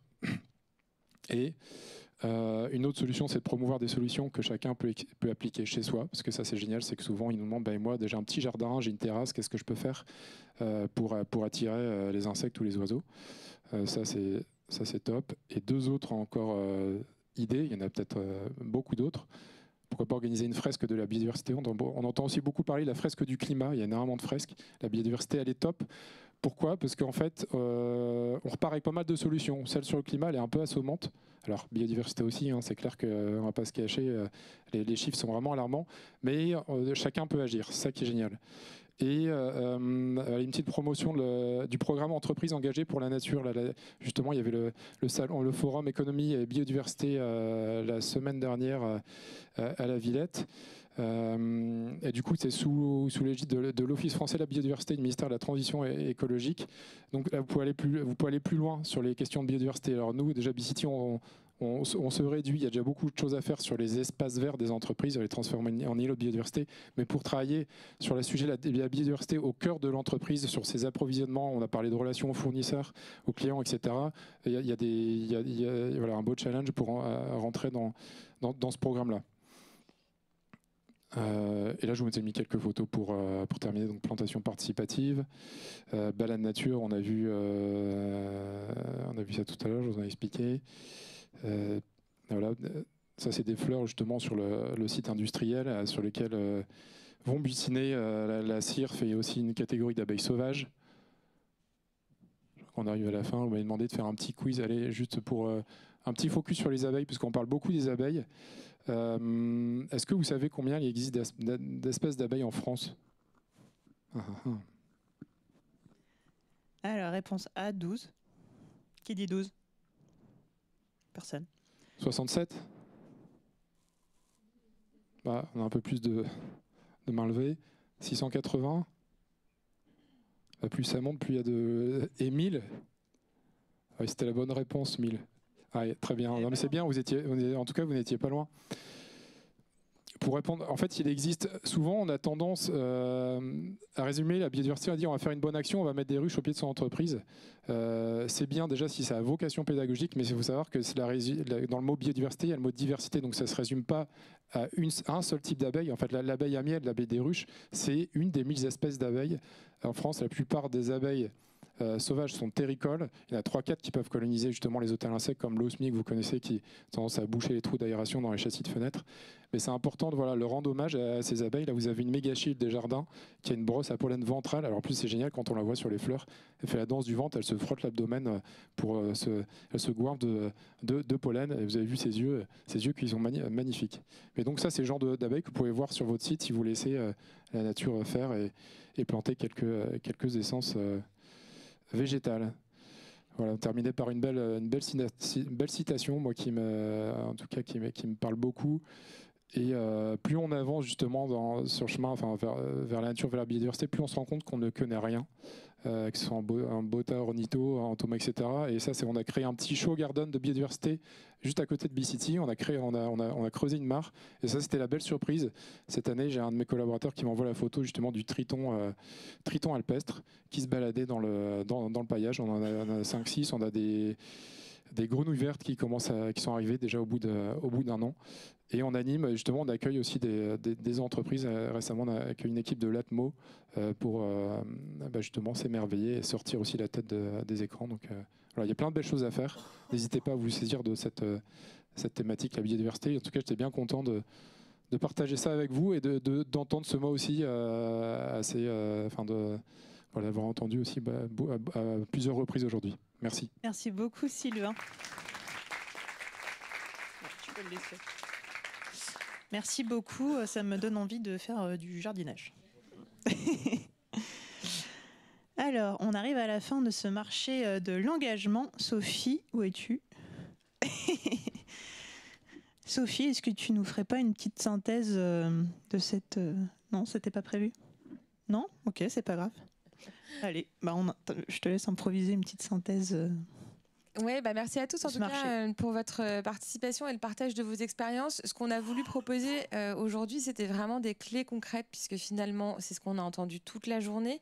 La RSE, la transformation de l'entreprise, ça concerne tout le monde, l'interne, l'externe, ça concerne tous les sujets, le social, l'environnemental. Et je suis contente, Sylvain, que tu entends parler plus de biodiversité. C'est vrai que c'est un sujet qu'on abordait moins, nous, en tout cas, sur nos événements.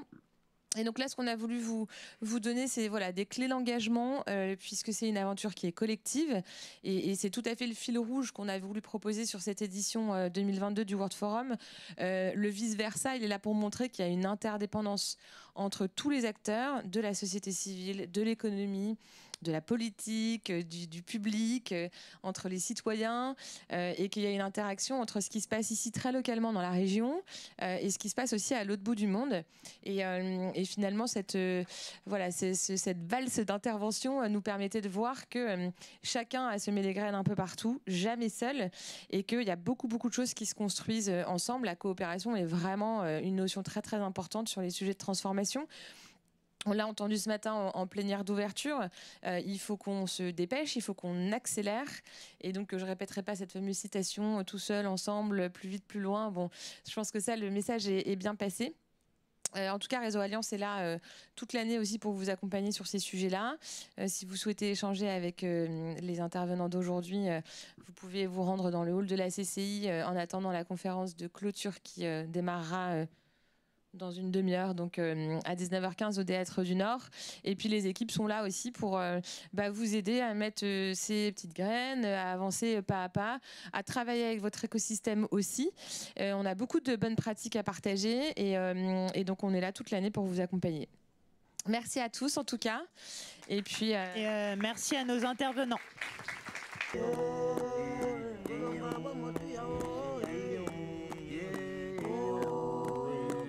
Wabanya motema,